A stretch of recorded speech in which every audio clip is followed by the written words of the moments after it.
오늘 이 아침은 나는 어디서 왔으며 나는 무엇을 남길 것인가 라는 제목으로 말씀을 전합니다. 오늘 본문에 보면 8절에 우리 주님을 소개하기를 처음이요 마지막이요 라고 말씀합니다. 우리 주님은 생명의 주권자가 되시고 시작과 마지막입니다. 우리 삶의 시작과 마지막이 하나님의 손에 있다라는 것을 말씀하고 교회의 시작과 마지막도 주님의 손에 있다라고 말씀합니다. 우리는 하나님께로부터 왔습니다. 그리고 하나님께로 돌아갈 것입니다. 언제 어떻게 어떤 방법으로 돌아갈지는 하나님만이 아십니다. 분명한 것은 하나님으로부터 왔고 하나님께로 돌아갈 것입니다. 그러면 이 세상에 살아가는 삶의 의미는 나를 이 땅에 보내시고 그리스도 안에서 재창조하신 하나님의 뜻대로 하나님의 목적대로 사는 것입니다. 그리하여 이 땅에 살면서 주의 나라를 확장시키고 주의 영광을 위하여 살고 주님 앞에서 충성된 삶을 살아야 아름다운 삶이 될 것입니다. 그리하여 나는 무엇을 남길까라는 이런 철학적인 의미가 담긴 것을 한번 생각해 보고자 합니다. 이 서머나라는 지역은 상업도시였습니다. 그리고 돈의 흐름이 많은 부유한 도시였고 그 당시에 소아시아의 아름다운 도시 중에 하나였습니다.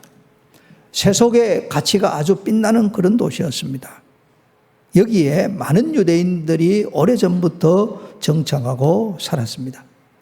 그러다 보니 이 스무나 교회에서 주님을 섬기는 교인들에게 오늘 본문에 보면 환난과 궁핍이 있다라고 말씀합니다. 특별히 유대인들이 오늘 본문에 나온 대로 사탄의 회당이라는 말씀처럼 마귀의 미혹을 받아서 그리스도인들을 박해했습니다. 심지어는 이 유대인들이 그리스도인들을 로마 법정에 고소하기도 한 것입니다. 이 스무나 교인들은 당시에 잘못된 이 정치 문화 풍토에 따라서 황제 숭배를 강요받았습니다.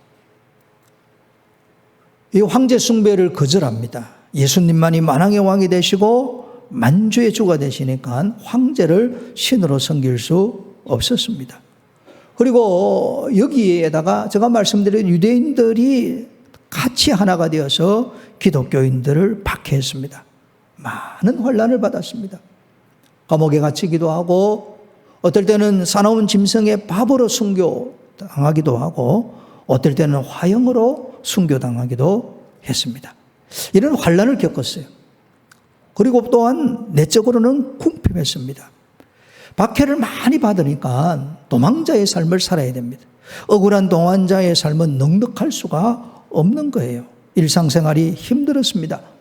그리스도인이라는 이유로 일자리를 빼앗기고 또한 재산의 큰 손해도 보기도 했습니다. 세상 사람들을 눈에 보기에는 궁핍한 삶을 산 거예요. 그런데 주님은 뭐라고 말씀하시냐면 실상은 부요한 자다라고 합니다.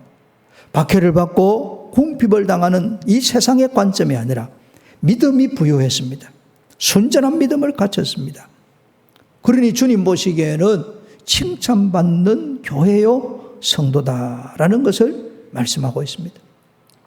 이 말씀은 환경을 초월해서 아름다운 믿음의 유산, 아름다운 신앙의 열매를 남기는 교회가 되고 성도가 되어야 된다 하는 것을 가르쳐 줍니다. 고린도후서 6장 10절입니다.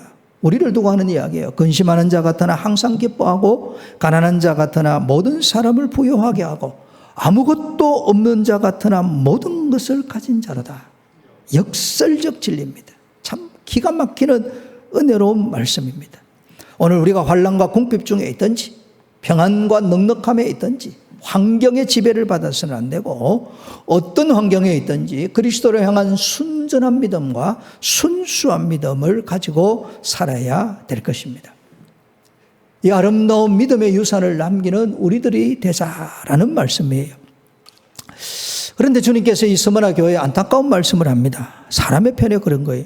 너는 장차 받을 고난을 두려워하지 말라. 아니 이렇게 믿음에 부유하면 주님이 좀 평안을 주시면 좋겠건만 하시는 말씀이 장차 받을 고난을 두려워하지 말아라 라고 합니다. 마귀가 오늘 이 서머나 교회를 괴롭히고 성도들을 힘들게 해서 몇 사람은 옥에 던져 넣을 것이고 더 큰 시험을 받으면 순교당할 것이고 그래도 두려워하지 말아라 라고 합니다. 왜 두려워하지 않습니까? 주님이 함께 하시기 때문에 그래요. 왜 두려워하지 않습니까? 마귀는 우리에게 시험거리를 가져다 주고 고난을 주지만 이것은 하나님의 편에서 볼 때는 연단입니다. 믿음의 용기가 생기고 담력이 생겨요.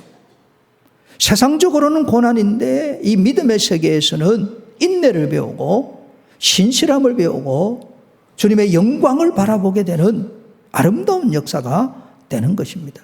그래서 고난을 두려워하지 말아라 라고 말씀합니다.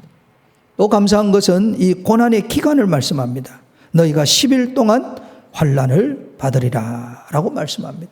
이 10일에 대해서 어떻게 해석해야 될 것인가 라는 여러 가지 의견이 있습니다만은 하나 분명한 것은 고난의 기간이 정해져 있다는 것과 고난의 시간이 짧다는 것입니다.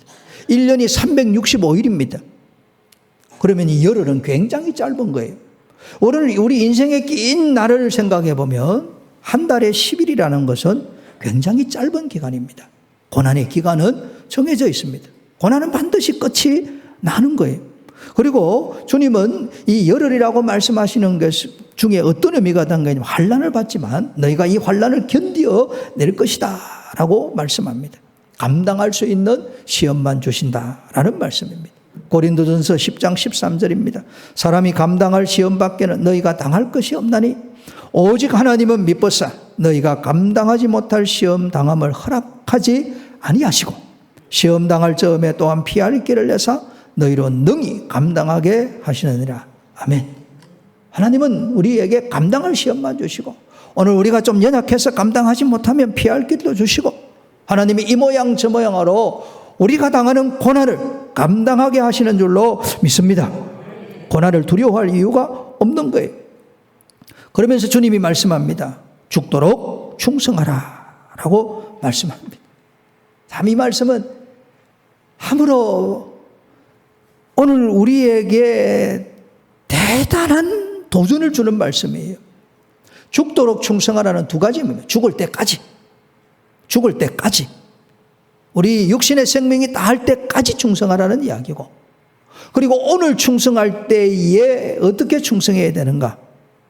마음을 다하고 뜻을 다하고 내 생명, 목숨을 내어놓고 충성해라 라고 말씀하는 것입니다. 실제로 이 스무나 교회의 감독이었던 이 폴리캅은 순교를 당합니다. 예수 믿는 이유로 순교를 당한 거예요. 여러분 잘 아는 내용입니다. 폴리캅이 잡혀갔습니다. 그날이 안식일이었다고 그래요. 거기를 관할하는 총독이 폴리캅이 나이가 많으니까 지금이라도 늦지 않소 그리스도를 부인하고 그리스도를 욕하고 그리스도를 모른다고 하면 내가 그대를 풀어주리라 라고 이야기합니다.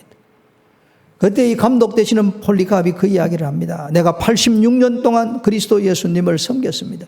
주님은 나를 한 번도 버리지도 않고 떠나지도 않으셨습니다. 나의 왕, 나의 주님, 나의 구세주를 어떻게 배신할 수 있겠습니까? 할 수 없다는 이야기. 이 총독이 화가 머리끝까지 올랐지만 참고 한 번 더 협박하며 재촉합니다. 지금 당신이 그리스도를 부인하지 않으면 내가 당신의 생명을 앗아갈 것이다. 마지막 기회를 줄 테니까 그리스도를 모른다고 하라라고 합니다. 그때 폴리캅이 이야기합니다. 내가 지금 하는 말을 똑똑히 듣기를 바랍니다. 나는 그리스도인입니다. 그리스도인, 크리스티아누스라는 뜻이에요. 그리스도를 위해서 목숨을 내어놓은 자, 그리스도의 영광을 위하여 사는 사람, 그리스도의 나라를 위하여 생명을 바친 사람, 그리스도 예수님께 속한 사람, 그게 바로 그리스도인입니다. 그리하여 이 총독이 장닭더미를 쌓게 하고 나무에 폴리캅을 묶어서 불로 태워 그를 죽였습니다. 그때 죽일 때 앞장선 사람들이 누구냐 하면 바로 사탄의 무리인 유대인들이었습니다. 죽도록 충성하라는 말씀 그대로 폴리카몬은 죽도록 충성했습니다. 이 죽음이 끝이 아닙니다. 로마서 8장 17절 18절입니다. 우리가 그와 함께 영광을 받기 위하여 고난도 함께 받아야 할 것이니라. 생각하건대 현재의 고난은 장차 우리에게 나타날 영광과 비교할 수 없도다. 폴리카몬은 하늘나라에서 영광의 면류관을 받을 줄로 저는 믿습니다. 여러분, 고난을 두려워할 필요 없습니다. 오늘 우리 목숨보다 더 값진 것은 그리스도를 믿는 믿음입니다. 이 믿음으로 충성할 때 주님께서 우리에게 오늘 말씀대로 생명의 면류관을 주시고 영광의 면류관을 주실 것입니다.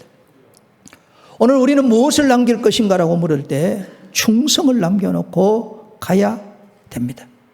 이 충성, 이 피스토스라는 헬라어는 신실하다, 맡길 만하다, 믿을 수 있다는 이야기입니다.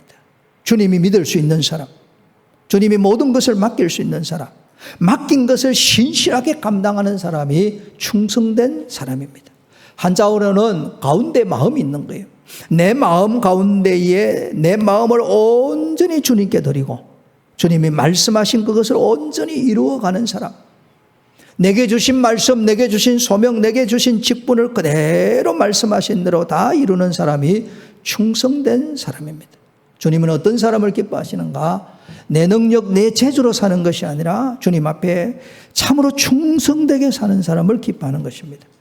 좀 더 풀어서 이야기하면 어떤 사람이 충성되냐면 있어야 될 자리에 있는 사람입니다. 내가 마땅히 해야 될 일을 하는 사람입니다. 그리고 주께서 가기를 원하시는 그 길을 걸어가는 사람이 충성된 사람입니다.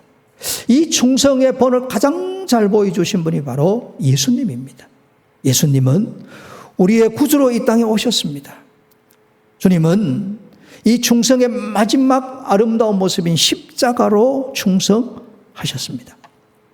십자가, 이게 얼마나 고통스러운 일입니까? 얼마나 괴로운 일입니까? 얼마나 힘든 일이에요. 그런데 예수님은 하나님이 맡겨주신, 성부께서 맡겨주신 이 십자가의 사명을 묵묵히 감당하신 거예요. 만약에 예수님이 이 고통스러운 십자가를 충성스럽게 감당하지 않았더라면 오늘 우리에게는 영생이라는 생명을 가질 수 없습니다. 그래서 이 주님의 십자가는 우리를 너무나도 사랑하시고 보잘것 없는 우리 한 사람을 한 사람 사랑하시는 그 사랑이요, 하나님 앞에서는 충성입니다. 이 예수님의 충성된 모습을 우리 앞선 믿음의 선진들이 정말 닮아갔어요. 우리 성경에는 사도 바울께서 대표적으로 닮아가셨습니다. 사도 바울이 고린도후서 4장 10절에 고백합니다. 우리가 항상 예수의 죽음을 몸에 짊어지면 예수의 생명이 또한 우리 몸에 나타나게 하려 함이라. 사도 바울의 일생은 충성된 일생이었습니다. 사도 바울의 일생은 예수님의 죽음을 자기 몸에 짊어졌어요. 나는 죽고 그대는 살고 십자가의 도를 따라서 사는 사람입니다. 오늘 우리 주님이 우리에게 말씀합니다. 환난을 당할 수 있어, 고난도 당할 수 있어. 그러나 죽도록, 죽을 때까지 생명을 내어놓고 충성하면 생명의 면류관을 주겠다 라고 말씀합니다. 내가 충성되게 살아가면 다른 사람에게 생명의 역사가 일어나고 그 생명의 역사가 일어나는 것을 보고 내가 기뻐하게 되는 거예요. 원리가 참 깊고 오묘한 거예요. 오늘 아기 첫애를 데리고, 아이를 데리고 왔습니까? 일애를 데리고 왔는데 엄마 아빠한테 물어보세요. 우리 옛날처럼 힘들어요. 애들이 때로는 밤낮 바뀌어 놓으면 일하고 와서도 애가 울면 일어나서 젖을 먹이거나 우유를 줘야 돼요. 그리고 조금 자기가 볼 일 많고 축축하면 막 울어 제껴요. 좀 한두 시간 참으면 좋겠는데 애들은 그런 거 없잖아요. 그래서 부모님들이 애 키우기 힘들어요 그래요. 그렇게 키웠어요. 근데 가만히 보세요 여러분. 낮밤도 바뀌고 젖 달라고 우유 달라고 기저귀 갈아달라고 지 몸 불편하다고 엄마가 좀 눈에 안 보인다고 아버지가 마음에 안 든다고 울어제치고 막 얼마나 부모를 힘들게 해요. 그런데 애들이 자랍니다. 얼마나 아름답게 자라요. 얼마나 귀하게 자랍니까? 부모는 자녀에 대해서 충성한데 자녀는 아름다운 생명의 역사가 일어나는 거예요. 이게 충성입니다. 만약에 부모가 자녀를 낳고 자녀에 대해서 충성하지 아니하면 자녀의 생명은 잃어버리게 되는 거예요. 그래서 충성해야 생명의 멸류관을 얻는데, 이 젊은 부부가 수고해서 아이를 키웠는데 이 아이가 잘 자라는 거 보고 부모가 기뻐하면서 자기 생명이 즐겁고 기쁘는 거예요. 이게 충성의 원리입니다. 내가 다른 사람에게 충성하면 그 사람에게 생명의 역사가 일어나는 것을 보고 내가 기뻐하는 거예요. 그렇게 해서 아이에게 말씀을 가르치고 말씀을 전수하고 잘 양육합니다. 부모의 충성이 자녀의 믿음을 남기는 거예요. 부모의 불충성이 자녀의 믿음을 잃어버리게 하는 거예요. 그래서 주님이 죽도록 충성해라. 부모 역할은 죽을 때까지 하는 거 아니에요. 우리 생명 다하는 그날까지 자녀를 위해서 기도할 수밖에 없는 거예요. 부부관계도 마찬가지입니다. 흔히 말해서 인꼬부부는 인꼬비부부 없어요, 여러분. 누가 한 사람이 희생해야 됩니다. 희생 안 하고 어떻게 남편과 아내가 자기 주장을 계속 내어세우고, 남편이 아내 보고 못마땅하고 아내가 남편 보고 부족한 걸 지적하고 막 손가락질 지적질해 보세요. 그리고 더 심하면 다른 사람하고 비교해 보세요. 부부가 같이 살 수 없습니다. 어느 편이든 남편이든 아내든 결혼 서약에 충실해야 잘 살아요. 남편이 참으로 주님이 교회를 사랑하듯 품고 용납하고 사랑해야 가정이 행복하고, 아내가 그리스도에게 충성하듯이 남편에게 충성하고 헌신하고 섬겨야 가정이 행복한 거예요. 왜 아멘 안 하세요? 그래야 행복한 거예요. 어느 한편이 자기 자리에서 남편이든 아내든 먼저 신실하게 충성해야 되는 거예요. 그럼 우리 집을 생각해보면 우리 집에 아내가 그런 것 같아요. 저도 나이가 조금씩 되니까 막 짜증이 나고 성질이 나요. 근데 기가 막히게 잘 참아. 그래서 내가 막 어느 날 생각해 보니까, 그러나 그럭저럭 우리 부부가 39년 동안 잘 살았던 비결이 저희가 나에 대해서 충성스러워서 그렇구나, 그런 생각이 들어요. 그러면 오늘 내려가면 또 잘할 것 같습니까? 잘한대요. 그거 또 짜증나고 성질나. 그렇지만 말씀을 받았으니까 뭐합니까? 더 충성되어야 되겠다. 그러면 남편이 아내에 대해서 충성하면 아내의 생명이 풍성하고 얼굴에 생기가 돌고 기쁨이 돌지요. 그 모습을 바라보는 남편이 어떻게 했습니까? 생명의 멸류관을 쓰는 거예요. 그러니까 배우자가 서로가 서로에게 충성되어야 생명의 역사가 일어나는 줄로 믿습니다. 그래서 충성하면 생명의 멸류관을 준다라고 말씀하는 거예요. 이 교회 생활도 마찬가지입니다. 우리가 교회에서 맡은 사역도 있고 또 직분도 있지 않습니까? 섬기는 사람이 이번 주 했다가 다음 주 안 했다가 그 다음 주면 넘어갔다가, 어떠다가 한 달에 한 번 자기 맡은 일 해보세요. 바라보는 사람 힘들어요. 근데 매주 비가 오나 눈이 오나 환란이 오나 궁핍이 오나 평안하나 좋은 일이 있으나 꾸준히 자기 자리를 지키는 그 일을 감당할 때 보는 사람이 생명의 기쁨이 넘치는 거예요. 그리고 그렇게 섬기는 사람이 다른 사람이 자기 섬김을 통해서 믿음이 자라고 믿음이 견고해지는 것을 보고 내 생명이 풍성해지는 거예요. 이 충성하면 생명의 선순환이 일어나는 거예요. 충성하지 못하면 교회의 생명의 역사가 일어나지 않는 거예요. 그래서 주님께서 죽도록 충성하라 라고 말씀합니다. 성도가 충성하면 생명을 건지는 역사가 일어나는 거예요. 우리 교회가 설립 30주년을 맞이해서 받은 그 은혜에 감사하고 축복의 통로가 되고자 특별한 금 드리지 않습니까? 1차적으로 저 미얀마 땅에 주의 교회를 세우고 학교를 세우고 고아스, 긍휼 사역을 감당하는 거예요. 앞서서 우리 김인성 교사님이 일을 하고 있습니다. 여러분, 우리가 이 일을 위하여 애간장을 녹이듯이 기도합니다. 군사 독재, 군부 독재, 또 내전, 지진, 그 험악한 가운데서 교회를 세우고 학교를 세우려고 하니까 오늘 기도하는 우리의 마음이 애간장이 넘는 거예요. 충성된 마음으로 기도하는 거예요. 저것의 학교가, 교회가 그 아들이 살아나도록 기도하는 거예요. 내 마음을 주고 내 에너지를 쏟고 내 힘을 쏟아서 나와 전혀 관계없는 나라고 그 사람들입니다.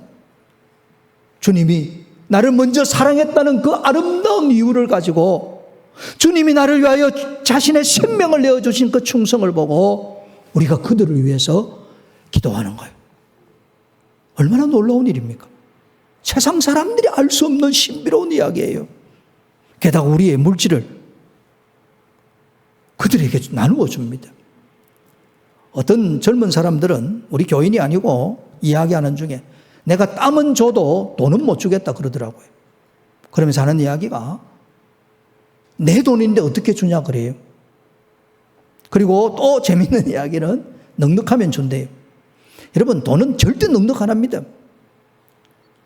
잘 사는 부자에게 물어보세요.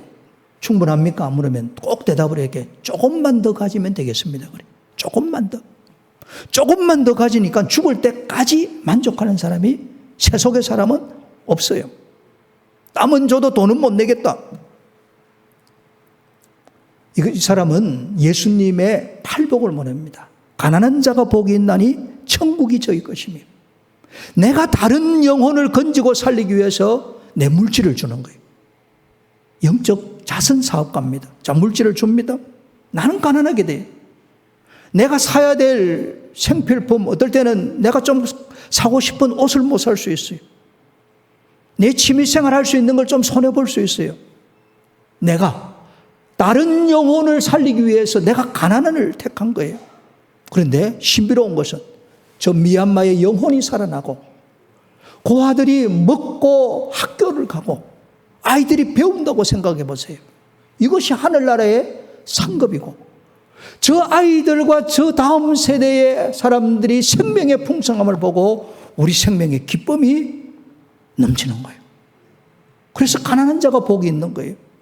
주님을 위한 가난, 이게 얼마나 멋진 건지 몰라요. 영적 자선 사업가, 이보다 좋은 직업은 세상에 없습니다. 아멘 하셔야 되는데 진짜 그래요. 얼마나 좋은지 몰라요. 물질의 충성은 하나님의 나라를 남기게 되는 은혜가 있는 거예요. 여러분, 우리 생명이 하나님으로부터 왔어요. 하나님께로 돌아갑니다. 하나님 앞에 섰을 때 어떤 말을 들을까 생각해보고 내가 이 세상을 떠나가면 나의 흔적은 무엇일까 생각해 보아야 됩니다. 나는 무엇을 남기고 있는가? 지금까지 살면서 원망을 많이 남겼는가? 감사를 많이 남겼는가? 지금까지 살면서 미움을 많이 남겼는가? 사랑을 많이 남겼는가? 지금까지 살면서 욕심을 남겼는가? 나눔을 남겼는가? 지금까지 살면서 세상 나라에 집중해 살았던 모습을 남기는가? 주님 나라를 위하여 살았는가? 하나님의 자녀라는 이 아름다운 이름을 주셨는데 하나님 앞에서 나태하게 살았는가? 충성스럽게 살았는가? 끝날 쯤 되면 다 드러납니다. 모든 것이 하나님 앞에 드러납니다. 제가 이 본문을 가지고 한 주간 묵상하고 생각하고 기도하고 주님이 주신 문장을 적고 하는데 지난 화요일인가 전화가 왔어요. 35년 전에 함께 교회를 섬겼던 분인데 전화가 왔어요. 목사님 안녕하세요. 그래. 이분이 전화번호가 바뀌어가지고 모르는 전화예요. 뭐 이걸 받아야 될까 말까 생각하다가 마음에 끌려서 받았어요. 그러면서 이분이 목사님 잊지 못하는 목사님이라서 오늘 용기를 내어서 전화를 해봅니다. 그래. 그러니까 자녀들이 이제 40대 초중반이거든요. 자녀들이 다 하나님 앞에 복을 받아서 자기 일 건실히하고 주님의 교회 아름답게 충성스러운 일꾼이 된 걸 자랑하더라고요. 근데 그분이 35년 전에 같이 사역할 때 굉장히 충성스러운 분이었어요. 굉장히 충성스러웠어요. 중고등부를 맡았는데 정말 앞서서 충성하신 분이에요. 그 두 아들에게 충성을 남겼고 그 아들이 아버지를 본받아 충성스럽게 해요. 그분이 저보고 이렇게 해요. 목사님, 저는 목사님 잊지 못합니다. 그래요.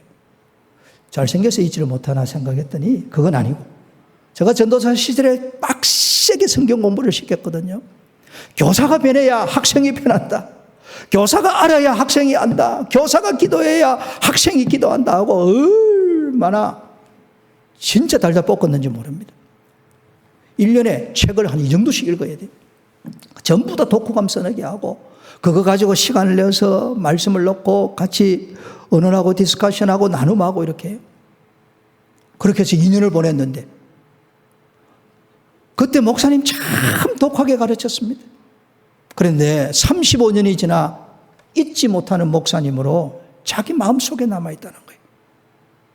충성은 충성을 낳고 충성은 생명을 풍성하게 하는 거예요. 이게 은혜예요. 이게 역사예요. 그래서 오늘 충성되면 생명의 면류관을 주시겠다라고 말씀합니다. 이 면류관은 여러분, 운동선수가 땀 흘려서 최선을 다해 시합하여 얻는 면류관을 이야기합니다.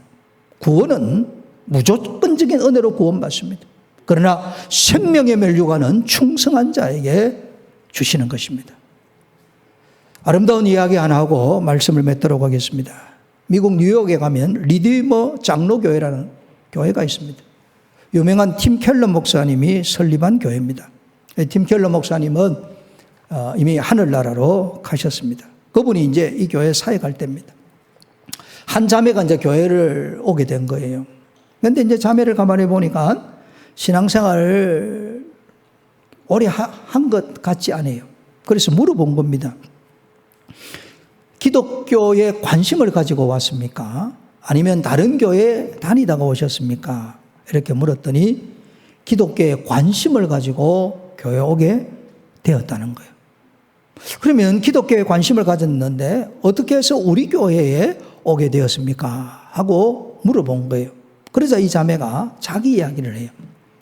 미국의 유명한 투자회사에 다니고 있었습니다. 이제 투자회사에서 열심히 일도 배우고 일을 하는데 그만 제법 큰 실수를 해버린 거예요. 투자회사는 이 정거래 법칙이 통하는 곳입니다. 이 실수를 해버리니까 이 여직원이 이제 감봉을 비롯해서 참 엄청난 징계를 받겠구나 생각을 한 거예요. 회사를 떠나지 않으면 어려움을 겪어야 되는 겁니다. 그렇게 해서 회사에서 이제 조사를 쭉 해가 들어오는데 자기 위에 상사가 내 책임이 아니고 이 여직원이 실수했고 잘못했습니다. 이야기하면 자기가 실수했고 잘못했으니까 책임을 져야 됩니다. 그런데 이 상사가 조사를 받으면서 여직원에 대해서 말을 하지 않는 거예요.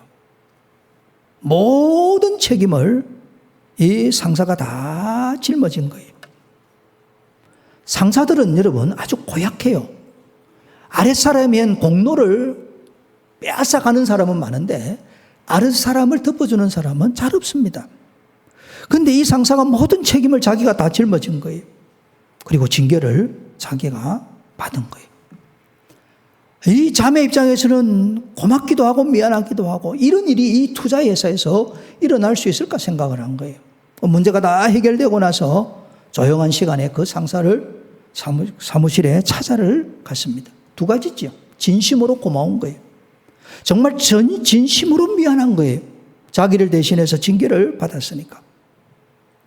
그렇게 해서 상사를 향하여 너무너무 고맙습니다. 그리고 내 모든 실수를 다 짊어지고 당신이 나 대신 징계를 받아서 너무나도 미안합니다. 이렇게 인사를 한 거예요. 그런데 이 상사가 그냥 인사를 받고 더 이상 말을 하지 않는 거예요.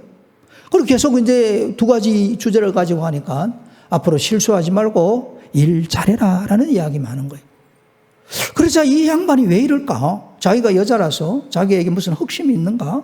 이런 생각도 안 들겠습니까? 그래서 집요하게 물어본 거예요. 상사님 보고 왜 나를 위하여 당신이 내 모든 실수를 다 덮어쓰고 그 어려움을 당하고 그 수모를 당했냐고 보았더니 왜 그런지 이유를 가르쳐 달라고 했더니 집요하게 물었더니 딱 한 문장을 이야기해요. 여직원에게 뭐라고 이야기했냐면 나는 그리스도인입니다. 나는 그리스도인입니다. 크리스티아누스. 그리스도를 위해서 사는 사람이고 그리스도의 영광을 위하여 사는 사람이고 그리스도의 복음을 위하여 사는 사람입니다.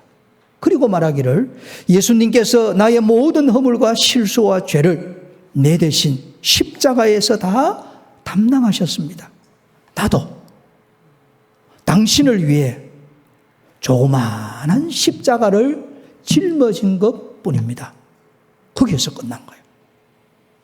이 여직원이 충격을 받은 거예요. 작은 예수의 사람을 본 거예요. 다른 생명을 건지기 위해서 자기 생명을 희생한 사람을 본 거예요. 그리고 사무실을 나서기 전에 상사에게 물었습니다. 그런데 어느 교회 다니십니까? 그런데 어느 교회 다니십니까? 그렇게 해서 리드머 교회로 오게 된 겁니다. 여러분, 우리는 이 세상에 살면서 하늘나라를 보여주는 사람이에요. 예수님의 충성을 닮아가는 사람입니다. 나는 죽고 그대가 살 수 있다면 이런 깊은 마음이 우리에게 있어야 될 것입니다. 그때 비로소 나 때문에 다른 사람이 살고 그 사람이 사는 것 때문에 내가 사는 생명의 역사가 일어나게 될 것입니다. 이 은혜가 있기를 축복합니다.